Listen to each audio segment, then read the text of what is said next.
نیچے بلا لیا، امام نے مثال کے طور پہ پتھر پہ علم گاڑ دیا، ہے نا. یعنی یہ سب مولا کے فضائل ہیں، معجزات ہیں، آپ اس سے انکار کر ہی نہیں سکتے. مولا کے علاوہ کسی سے ظاہر نہیں ہوئی یہ چیز. ہاں ائمہ میں سے جس نے چاہا جب چاہا معجزے کو ظاہر کیا. پھر یہ کہ امام علیہ السلام ہیں جنہوں نے خیبر کا در اکھاڑا، ہے نا.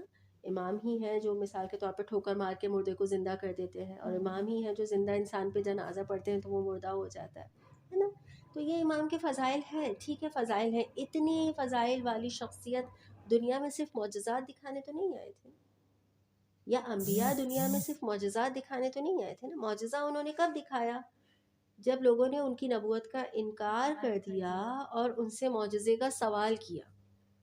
ٹھیک ہے، کر کے دکھائے تو ہم آپ کو ایگزیکٹلی ہم نے یہ چیز پڑھی تھی نا نبوت کے باب میں، کہ نبی جب اپنی حجت لوگوں پہ تمام کر دیتے ہیں، یعنی انہیں خدا کی پہچان کرا دیتے ہیں، زندگی میں ان کے آنے کا مقصد بتا دیتے ہیں، دوزخ اور جہنم کی یعنی دوزخ اور جنت کی پہچان کرا دیتے ہیں، اس کے بعد بھی جب لوگ کہتے ہیں کہ ہمیں تو آپ پہ یقین نہیں، آپ بتائیں اگر آپ خدا کی طرف سے ہیں تو آپ کے پاس کیا نشانی ہے، تب نبی معجزہ دکھاتا ہے. ٹھیک ہے، تو امام علی علیہ الصلوۃ والسلام کو اتنے معجزات کیوں ظاہر کرنے پڑے؟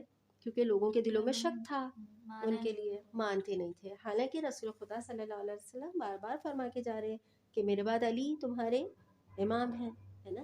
رسول خدا نے تو کوئی نعوذ باللہ کوتاہی نہیں کی، انہوں نے تو مکمل دین انسانوں کو حوالے کیا. آج کے دور میں ذاکرہ کیا کرے؟ صرف یہی کرے کہ آ کے خیبر پڑھے، خندق پڑھے، پتھر پہ علم دین کا گاڑا کس نے، للکار کے مرحب کو پچھاڑا کس نے، اصحاب پیمبر تو سبھی تھے موجود، بولو بولو در خیبر کو اکھاڑا کس نے. صرف یہ پڑھے واہ واہ نعرہ حیدری شاباش کیا عمدہ پڑھتی ہیں، اور پھر اس کے فوراً بعد مصائب پڑھ دیں اور بس مجلس ختم. کم سے کم جو ذاکرہ کوئی بھی ذکر پڑھتی ہے کم سے کم وہ 35 منٹ ہوتا ہے، کم سے کم، اس سے کم نہیں ہو سکتا. ظاہر ایک تمہید ہے، ایک مقدمہ ہے، سب کچھ. اس 35 منٹ میں اگر ذاکرہ نے آپ کو آپ کے مولا کے مقصد سے متعارف نہیں کرایا، اس کا مطلب ذاکرہ نے وہ ٹائم ویسٹ کیا، ایگزیکٹلی ویسٹ کیا. یہ جو ہم اکثر بات کرتے ہیں کہ ہر فرش پہ معصومین موجود ہوتے ہیں، جہاں پرسہ ہے وہاں پرسے کے ورثہ وارثان موجود ہیں، پرسہ لینے والے موجود ہیں، لیکن ہر مجلس مقبول نہیں ہوتی،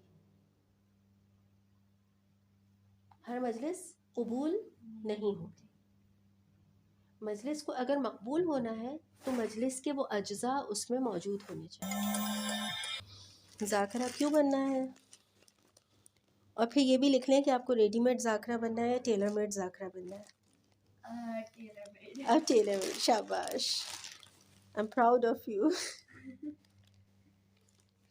میں نے اتنی جلدی سے بنانا نہیں چاہتی، یعنی میں کر سکتی ہوں، پتہ ہے میں آپ کو ایک پیٹرن دے سکتی ہوں، میں آپ سے کہہ سکتی ہوں جائیں یہ چیز یاد کر کے آئے کل مجھے سنائیے گا، ہے نا. پھر میں آپ سے کہہ سکتی ہوں کہ آپ فلاں مثال کے طور پہ جشن میں بیٹھ کے آپ یہ پڑھیں یا مجلس میں بیٹھ کے یہ پڑھیں، لیکن وہ it won't help you in long run.